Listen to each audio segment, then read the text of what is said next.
The UK has been deporting people to Jamaica for decades. Many of these deportees are Jamaicans who have lived in the UK for most of their lives. They often arrived as children. They built lives in the UK. They have families, jobs, and homes. But they can be deported if they are convicted of a crime, even a minor one. This policy has torn families apart.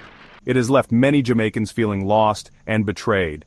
The UK argues that these deportations are necessary. They say it's to protect the public and deter crime. However, critics argue that the policy is unjust and inhumane. They point out that many deportees are sent back to a country they barely know. They often have no support system and struggle to rebuild their lives. The issue of Jamaican deportation from the UK is complex. There are valid arguments on both sides. However, one thing is certain, these deportations have a profound impact on the lives of those affected. The journey back to Jamaica is just the beginning of a long and difficult road. Imagine being sent to a country you barely remember, a country where you have no family, friends, or connections. This is the reality for many Jamaican deportees. They are uprooted from their lives and forced to start over in a place that feels alien. The challenges are immediate and overwhelming. Finding a place to live, securing employment, and navigating a new culture are daunting tasks. Many deportees arrive with little more than the clothes on their backs. They often face discrimination and prejudice. They are seen as outsiders, criminals, and a burden on society. The trauma of deportation can be severe. Many struggle with feelings of isolation, depression, and anxiety. They have lost their homes, families, and sense of belonging. Rebuilding their lives seems like an impossible task. The odds are stacked against them, but amidst these struggles, there are glimmers of hope. Finding a job is a top priority for deportees, but it's a significant challenge.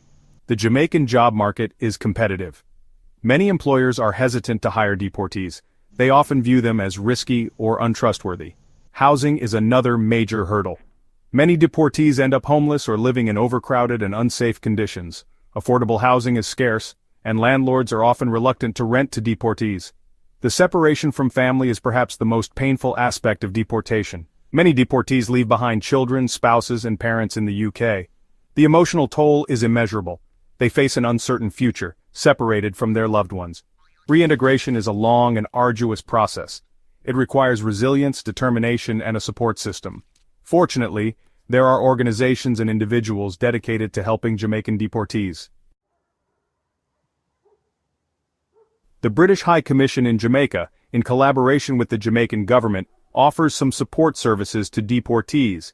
These services aim to ease the transition and help deportees reintegrate into Jamaican society.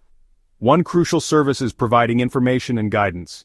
Deportees receive information about housing, employment, and other essential resources. They also receive assistance in obtaining legal documents and accessing healthcare. Skills training and employment programs are also available. These programs equip deportees with the skills they need to find jobs in Jamaica. They offer training in various sectors, such as construction, hospitality, and entrepreneurship. While these support services are a step in the right direction, they are often insufficient to meet the overwhelming needs of deportees. More comprehensive and long-term support is crucial for successful reintegration. The stories of Ryan Crawford and Rupert illustrate the human cost of deportation. Section 5. Ryan and Rupert, Faces of Deportation. Ryan Crawford's story is a stark reminder of the human impact of deportation policies. After living in the UK for 22 years, Ryan was deported to Jamaica, a country he barely knew. He left behind his partner, children, and father who remain in the UK. Ryan's crime, burglary, resulted in his deportation. He arrived in Jamaica with minimal possessions, facing an uncertain future. His struggles are compounded by a disability that requires medication, a luxury he can scarcely afford in Jamaica. Rupert's story is equally heartbreaking. Deported after serving a sentence for assault, Rupert found himself alone in Jamaica, separated from his wife, child, and extended family in the UK. The pain of separation is etched on his face as he recounts his daughter's birthday wish, for him to return home. These stories are not isolated incidents. They represent a recurring pattern. The human cost of deportation policies is immeasurable, leaving behind shattered families and broken dreams. The debate over deportation policies is often polarized. Section 6. Divided Opinions, Public Views on Deportation Policies. The deportation of Jamaican nationals from the UK has sparked heated debate and divided public opinion. Some firmly believe that individuals who commit crimes in the UK, regardless of their background or circumstances, should face the consequences, including deportation. This perspective often stems from a belief in upholding the law and maintaining order. Proponents argue that allowing convicted criminals to remain in the UK undermines justice and sends the wrong message. They believe deportation acts as a deterrent against crime. On the other hand, many view these deportations as unjust and inhumane, particularly when they involve individuals who arrived in the UK as children and have spent decades building their lives there.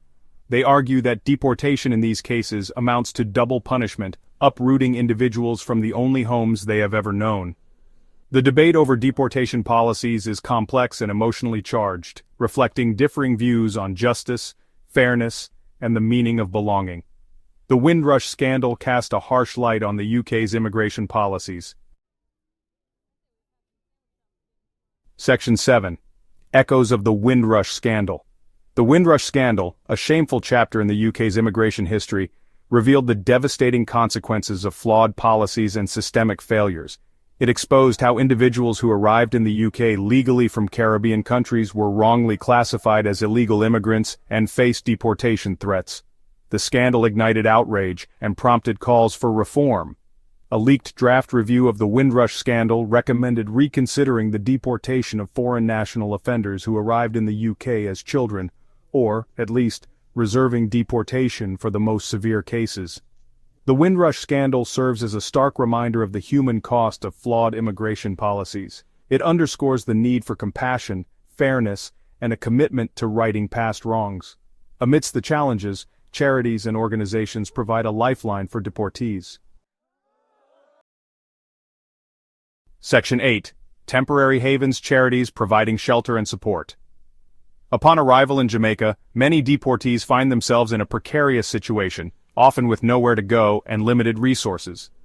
Fortunately, several charities and organizations have stepped in to provide temporary accommodation and support during this difficult transition.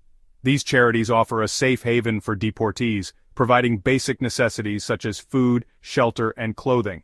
They also offer counseling services to help deportees cope with the trauma of deportation and the challenges of reintegration. However, resources are often stretched thin, and the demand for support far outweighs the capacity of these organizations. The lack of long-term sustainable solutions remains a significant concern. The issue of Jamaican deportation from the UK is complex and multifaceted. Section 9. A complex reality navigating life after deportation. The deportation of Jamaican nationals from the UK raises complex questions about immigration policies, justice, and human rights.